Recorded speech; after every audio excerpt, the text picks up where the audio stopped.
श्री स्वामी समर्थ. नमस्कार मित्र आणि मैत्रिणींनो. चैत्र नवरात्रीला काय करावे, काय करू नये, चैत्र नवरात्रीचे नियम आणि संपूर्ण माहिती. सर्व मंगल मांगल्ये शिवे सर्वार्थ साधिके शरण्ये त्र्यंबके गौरी नारायणी नमस्तुते.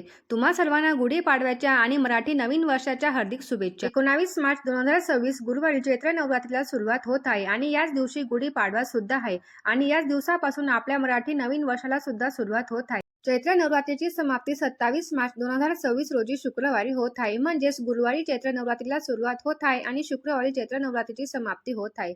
यावर्षी चैत्र नवरात्री बरोबर 9 दिवसांची आलेली आहे. तर आपण आजच्या या व्हिडिओमध्ये मी तुमच्यासोबत चैत्र नवरात्रीची घटस्थापना माहिती, त्याचे नियम, त्याचबरोबर घटस्थापनेचे 2 शुभ मुहूर्त. पहिल्या मुहूर्तामध्ये जर तुम्हाला घटस्थापना करणे शक्य झाले नाही तर दुसरा अभिजित मुहूर्त सुद्धा आहे, त्यामध्ये तुम्ही घटस्थापना करू शकता. या चैत्र नवरात्रीमध्ये उपवास कसा करावा? तुमच्याकडे जर घट नसतील तर तुम्ही घटस्थापना कशी करू शकता? अखंड दिवा लावावा का? चैत्र नवरात्रीत कोणते नियम पाळावेत? उपवास कसा करावा? घटस्थापनेचा शुभ मुहूर्त, कोणती सेवा करू शकता? अशी सर्व माहिती आपण आजच्या व्हिडिओत पाहणार आहोत. त्यासाठी व्हिडिओ पूर्ण पहा. आपल्या घराच्या रीतिरिवाजाप्रमाणे आपल्या कुलदेवतेची सेवा करून कुलदेवतेचा आशीर्वाद मिळवण्याचा काळ म्हणजे नवरात्री. कारण नवरात्रीच्या काळामध्ये देवीच्या सात्विक लहरी ह्या संपूर्ण ब्रह्मांडामध्ये सक्रिय झालेल्या असतात आणि या 9 दिवसाचं संधीचं सोनं जो व्यक्ती करतो तो खरा भाग्यवान असतो.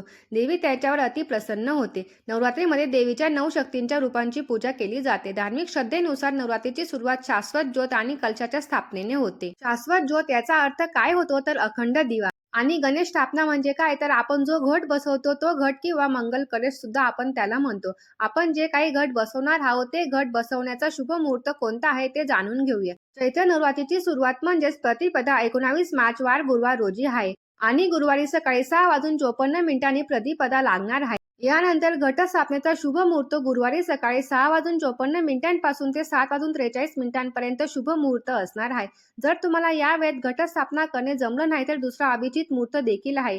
दुसरा अभिजित मुहूर्त गुरुवारी दुपारी 12:05 ते 12:50 असणार आहे. बघा, जर तुम्हाला सकाळी घटस्थापना करणं जमले नाही तर दुसऱ्या अभिजित मुहूर्तामध्ये तुम्ही घटस्थापना जरूर करावी. कारण शुभ वेळेस घटस्थापना केल्यास देवीचा आपल्यावर आशीर्वाद प्राप्त होतो. जर या शुभ वेळेत काही कारणास्तव घटस्थापना करणे जमलं नाही तर या शुभ वेळेत मंगल कलशाची स्थापना करून ठेवावी आणि बाकीची पूजा नंतर मांडली तरीही चालते. तर या चैत्र नवरात्रीमध्ये तुम्ही कुलदेवतेच्या टाक्यावर किंवा मूर्तीवर कुंकुमार्चन देखील करू शकता. त्यानंतर नवरात्रीच्या 5व्या माळेनंतर तुम्ही देवीची साडी चोळीने किंवा तुमच्या यथाशक्तीने ओटी भरू शकता किंवा 8व्या दिवशी कन्यापूजनही करू शकता. आता बघूया चैत्र नवरात्रीमध्ये पाळायचे महत्त्वाचे नियम. उपवास करणाऱ्याने दिवसा झोपणं टाळावं म्हणजे व्रताचं आपल्याला संपूर्ण फळ मिळतं. कोणतेही व्रत असो त्या दिवशी आपल्याला झोपायचं नसतं. आपण डायरेक्ट म्हणजे सकाळी सकाळी उठल्यानंतर रात्री झोपायचं आणि दुपारची वामकुशी अजिबात घ्यायची नाही. चैत्र नवरात्रीमध्ये स्वच्छ कपडे घालायचे म्हणजे मासिक पाळी, सूतक, विटाळ किंवा अतिप्रसंगी काही कपडे वापरलेले असतील तर मग नवरात्रीच्या काळामध्ये ते कपडे अजिबात वापरू नये. त्याऐवजी तुम्ही दुसरे नवीन कपडे वापरू शकता.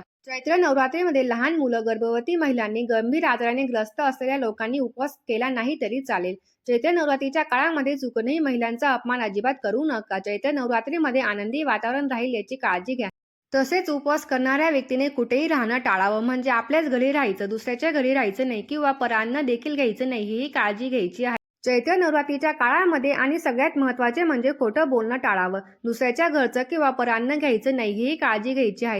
चैत्र नवरात्रीच्या काळामध्ये देवीच्या मंत्रांचा जास्तीत जास्त जप करायचा आणि सगळ्यात महत्त्वाचं म्हणजे खोटं बोलणं, राग करणं, हिंसा करणं, घरात वादविवाद करणे हे टाळायचं आहे.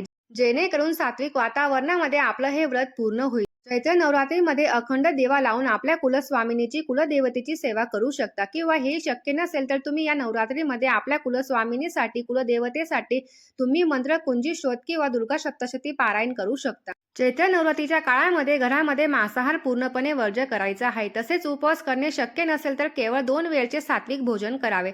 नवरात्रीच्या दिवसामध्ये मद्यपान किंवा इतर व्यसन करू नये. ज्याचा उपवास नसेल त्यांनी केवळ शाकाहार जेवण करावे. मनात वाईट विचारही आणू नये. शारदीय नवरात्रीत आपण ज्याप्रमाणे कांदा लसूण वर्ज्य करतो त्याचप्रमाणे चैत्र नवरात्रीमध्ये 9 दिवसात तुम्ही कांदा लसूण खाणे टाळावे. उपवासाच्या पदार्थामध्ये सेंदव मीठ वापरावे किंवा फलाहार करावा. नवरात्रीच्या काळात दुर्गा सप्तशतीचे पठण करावे. देवीचे श्लोक, कुंजिका श्लोक, दुर्गा सप्तशतीचे एका बैठकीत एक पारायण करावे. तुमच्या वेळेनुसार तुम्ही 1, 2, 5, 7 असे पारायण करू शकता. उपवासाचा भाग म्हणून गादीवर, पलंगावर झोपणे टाळावे. जमिनीवर सतरंजी किंवा अंथरूण टाकून झोपावे. नवरात्रीच्या 9 दिवसाच्या दरम्यान केस आणि नखे कापू नये आणि काळे कपडे देखील घालू नये. तुम्ही घटस्थापना करा किंवा करू नका, पण अखंड दिवा जरूर लावायचा आहे. तुम्ही जर घट बसवलेला असेल किंवा अखंड दिवा लावलेला असेल तर घराला कुलूप लावून कुठेही जाऊ नये. जर जाणं अर्जंट असेल तर सायंकाळी वापस यावं किंवा घरी कोणाला तरी ठेवावं. कारण नवरात्रीचे 9 दिवसामध्ये कुलदेवी आपल्या घरामध्ये वास करत असते. अशा वेळी घर बंद करू नये. नवरात्रीच्या 9 दिवसामध्ये शक्य असल्यास आपल्या गावातील देवीची ओटी भरायची आहे.